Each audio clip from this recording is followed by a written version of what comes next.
Pemirsa, bencana banjir yang terjadi di Bali beberapa waktu lalu menelan korban dan menyebabkan kerusakan pada bangunan serta lingkungan. Hal ini mendorong umat Hindu untuk mempunyai sebagai wujud rasa empati dan kepedulian terhadap sesama.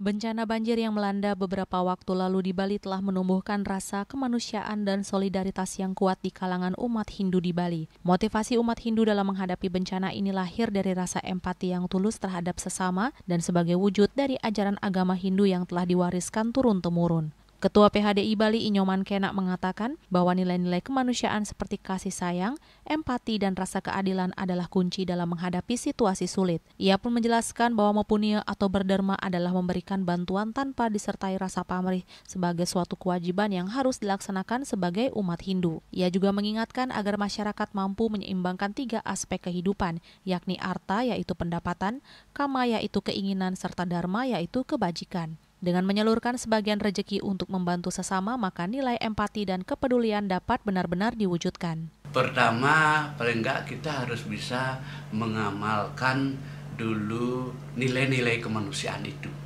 Nilai-nilai kemanusiaan ada rasa kasih sayang, empati, dan rasa keadilan. Itu kunci.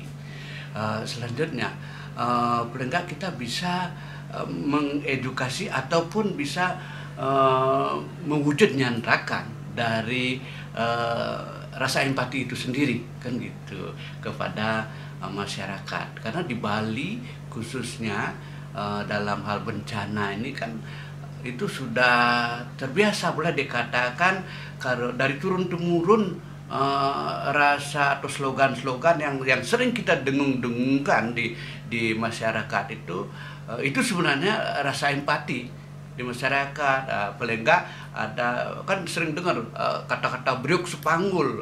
Briuk Sepanggul itu artinya saling membantu, helping, gitu kan gitu.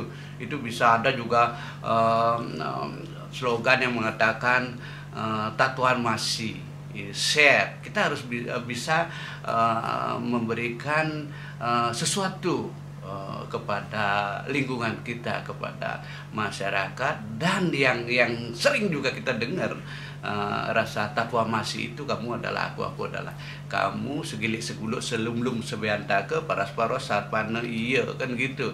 Artinya bahwa rasa empati memiliki itu harus selalu ada, karena itu semua didasari wujud implementasi dari sastra itu sendiri, ajaran suci kita.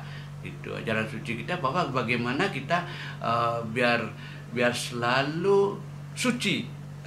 Dibilang suci kan harus mewujudkan kesucian itu. Artinya ada yadnya, ada tapa, dan ada dana. Itu kunci terakhir. Ketiga itulah yang akan menyucikan, sarana menyucikan diri sendiri, itu dalam Bhagavad Gita. Terus ada juga beberapa sastra-sastra menyebutkan bahwa Raweda utamanya kan harus bahwa kewajiban kita adalah mempunyai, ada wajib, itu hukumnya, bukan lagi boleh melakukan punya, boleh enggak, itu adalah wajib hukumnya. Tapi kalau kita mempunyai tanpa pamrih, nggak berharap, itu hasilnya akan luar biasa nanti ya. Masyarakat diajak untuk bersama-sama mewujudkan rasa empati dan kepedulian terhadap sesama, serta menjadikan hal ini sebagai kewajiban yang disertai dengan niat tulus dan ikhlas demi kebaikan bersama. Bunga Widrayani, Bali TV.